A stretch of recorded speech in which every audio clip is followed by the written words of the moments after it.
Well, many Australians over the past few days, may well be you or someone you know, has received a letter or an email basically from their accountant saying, oh, by the way, you've got to get a digital identity, a director's digital ID by next Wednesday, November 30th, or you could be fined $1 million.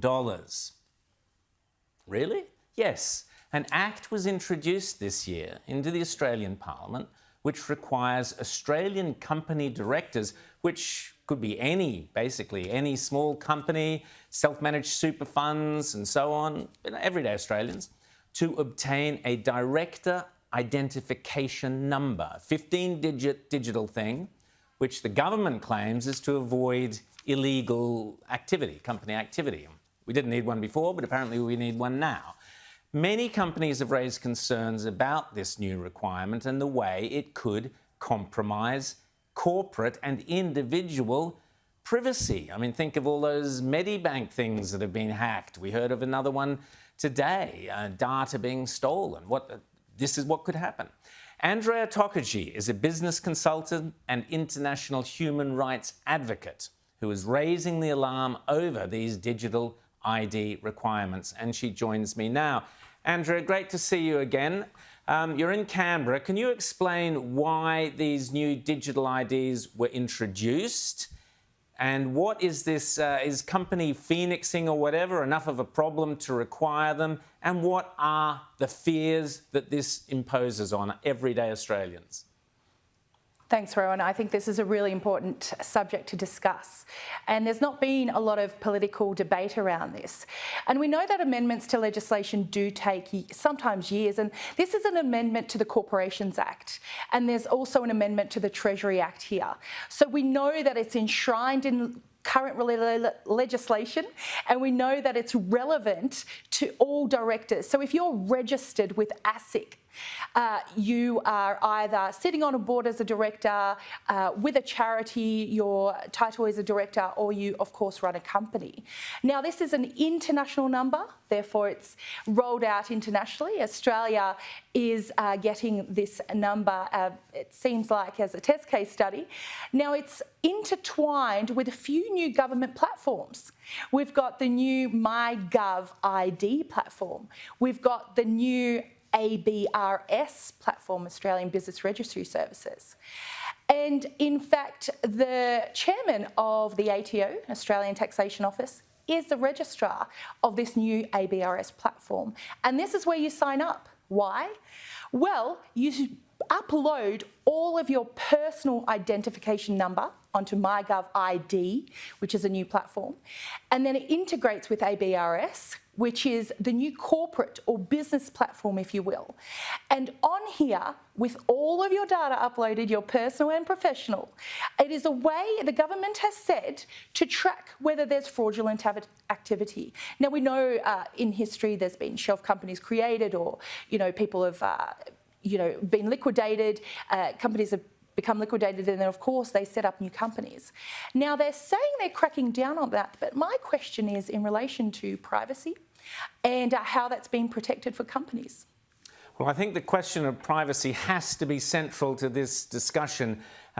We've seen, Andrea, in the past, for example, in the Hawke years, there was talk of an Australian ID card, a pass card, whatever it was called. The public revolted against it and said, no, government shouldn't have this amount of information and control over us. This leaves that for dead. That's child's play compared to what is being proposed now, or what is now law. You have to give all your passport details, your Medicare details, your driver's license, your home, your address, your phone, everything gets onto one ID number, one long number. Now, as we know, as I mentioned before, the two things that disturb me greatly about this is, first, why are they insisting on $1 million fine? I mean, that is terrifying. You don't fine people $1 million for no reason at all. This is to scare the bejesus out of people, to make them sign up to this thing or to force them to. Directors of companies, as you say, can be anybody from a small business company to someone doing some local charity work who's now suddenly has to have everything of theirs on this global digital platform. This is globalism out of control. Now, what really terrifies me, Andrea, and the reality is The Chinese social credit system, where they monitor what you're doing, if you say something that displeases the government, is already in action in countries like Canada, where they will fine people who protest or dissent against COVID, for example. This gives the government total control over every Australian who is a director of a company. And this is how a social credit system begins. You cannot have a Chinese social credit system without this digital passport for every single Australian business person, correct? That's right. And in fact, these penalties actually apply for non-registration by the 30th of November this month. And from what I'm hearing, most accountants don't really know much about it. And most people who need to register don't know much about it. And even though I've been running legal lectures on this, it's a really unknown element. And look, this is the nature of new legislation. We won't know how exactly this works, but we're imagining. And so from a click of a button, what has been said is a public servant, a court, or an authorised official can access all of your information just by looking up this particular director digital ID. Now, in addition to that, it has been stated that the registrar of the ABRS, this new platform, is going to take it to consultation and ask the question whether this number should be made public. Now, this is a real opportunity for lobbying because, look, once legislation's passed, it's actually really hard to once again amend it. So we kind of missed that boat.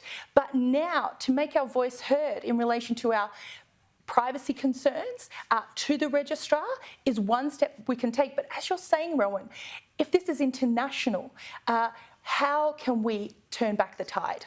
And also the dangers are, of course, that it could be hacked. We've seen Medibank, so all your details could be hacked and would suddenly be out there. There's no guarantees that that won't happen. And we also know that we've seen activists work against companies. If this is made public, then activists can work against any individual. They can boycott their business. They can get directors thrown out. We've seen the horrendous way in which cancel culture has done this and ruined so many lives. This would make it possible on steroids for activists to destroy businesses who did not partake of the woke leftist orthodoxy. Andrea, great to chat to you. Can people go onto just quickly give us your blog where they can find you to voice their support for what you're advocating for? AndreaConsults.org. Jump on, book in for the legal lecture, download the free lobbying letter, and please make your voice heard. Fantastic. Thanks, Andrea, so much for coming on the show this evening.